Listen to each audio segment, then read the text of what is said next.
stuff isn't, for me, that's not how I've made a living in professional wrestling. How I've made a living is being really good at the basic stuff.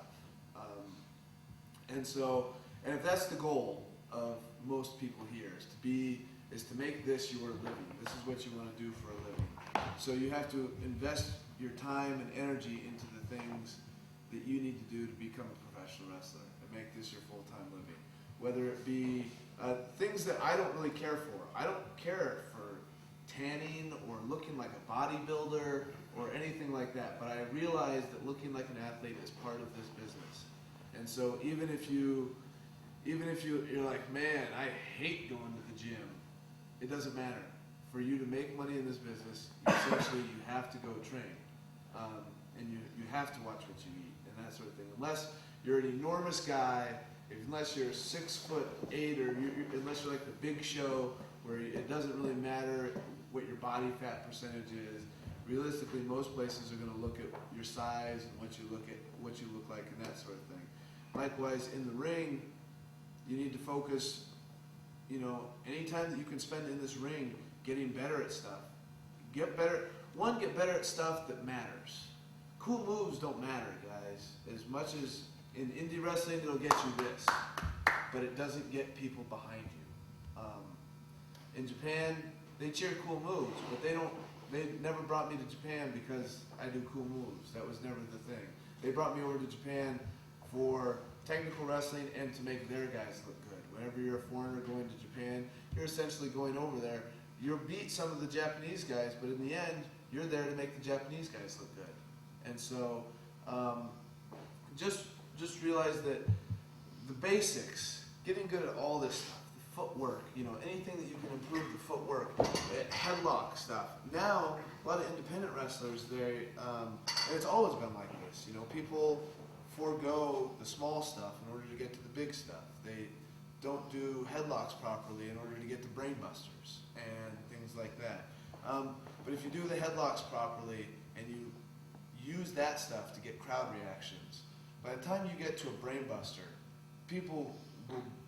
Austin Aries is a perfect example, I think, of a guy who does a lot less than most people in, say, a company like Ring of Honor that's built around like big stuff, big crazy stuff. Right now, Austin Aries doesn't do a whole lot of crazy stuff, but everything he does is really good. By the time he hits that brain buster, people are booing him or cheering him or whatnot, And so, just try to work on all the basic stuff. And I know this is kind of scatterbrained, but learn things that are going to help you in wrestling. If this is what you want to do, if you're just doing this for fun, hey, that's great. There's nothing wrong with that. There's nothing wrong with being a weekend warrior. I know plenty of guys up in Canada who they have day jobs and they love, the couple times a month when they get to go wrestle and they get to wrestle in front of their friends and they have a great time. There's absolutely nothing wrong with that. But if you want to make a living doing this, you have to there's so many guys out there right now trying to be wrestlers.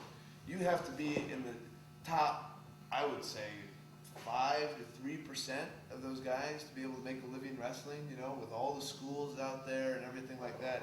So there are guys out there right now who are hardcore dieting, hardcore in the gym lifting weights, hardcore in the ring as much as possible, doing all that stuff, and they're still not making a living wrestling. There are guys out there doing that.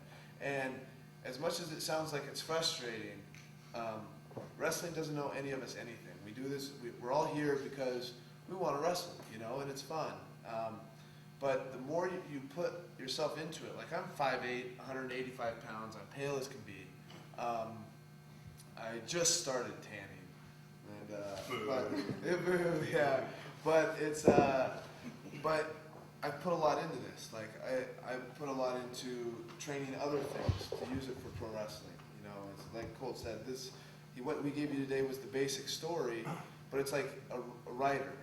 Like if you know the basic tools for writing, you adjust it as you go along, and knowing the rules allows you to break the rules and know what you're doing as you do it. So, all that to say, come in here and train as much as you can. Get good at promos. Like I'm not a great promo guy, but I'm a lot better than I was 5 years ago. Cabana's a great promo guy.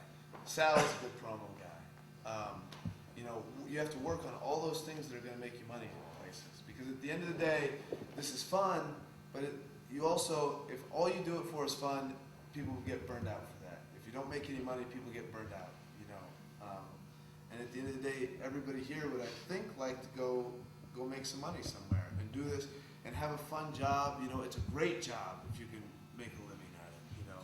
But to make a living at it, you guys have to realize that you have to invest a lot of time and effort. So just keep that in mind, you know, and realize that things don't come easy. So that's essentially all I've got to say.